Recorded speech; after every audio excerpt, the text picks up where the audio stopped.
believe every neurodivergent person that says somebody was hating on them or somebody had a one-sided vendetta against them, because that is so common. Why? Because people are uncomfortable when they see you living your truth. Neurotypicals and neurodivergent people in denial will really toot their nose up when they see you radiating authenticity. All their life, they've been taught to play by social norms and people pleasing.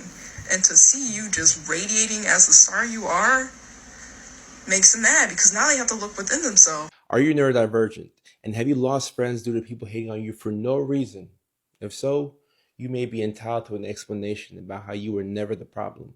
So listen up. Canon event for those of us who are neurodivergent is creating a mask for ourselves that allows us to have friends, that allows us to be invited to social gatherings, and allows people to like us so that way we can like ourselves.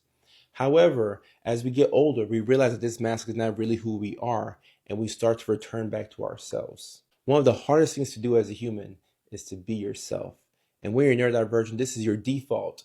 But because we grow up not liking ourselves, we create this mask so that we can suppress ourselves and create a curated version of ourselves that's more acceptable. As we unmask and return to ourselves, we go through this awkward phase where we lose our superpowers. We don't have the mask on anymore, so we're a bit more awkward in social situations. We don't do the things that we used to do, but we start to like ourselves more. So as we push out the more authentic version of ourselves, our confidence starts to go up. And this type of confidence can only be attained by being yourself. Most neurotypical people don't challenge the system. They follow the status quo, they do a small talk thing, and they learn to not be authentic in social situations because that's what the majority of people do. So when they see somebody who's neurodivergent, somebody who's unmasking, somebody who's taking the difficult steps to return to themselves, they are often envious of that because they wish that they could do that. Here's the thing, you can do that. Anybody can do that. But in order to return to yourself and to be more authentic, you have to go through that ugly period, that ugly stage where you're putting out yourself and you're not sure people are going to like it, but you don't care about people's opinions anymore. Because you've already suffered in life trying to do what you thought was expected of you. So now you no longer care and you just want to be true to yourself. We are all fighting an uphill battle and trying our best to return to ourselves in a world that doesn't initially reward you for being yourself.